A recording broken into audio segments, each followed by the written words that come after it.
కన్నుల జారిన కన్నీళ్లు తడిపెను దేవుని పాదాలు, ఇప్పటి నుండి నీ కళ్ళు చూచును దేవుని కార్యాలు.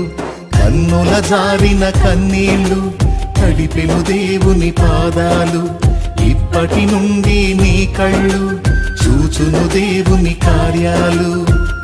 ఉందిలే దీవెనా ఎందుక వేదనా.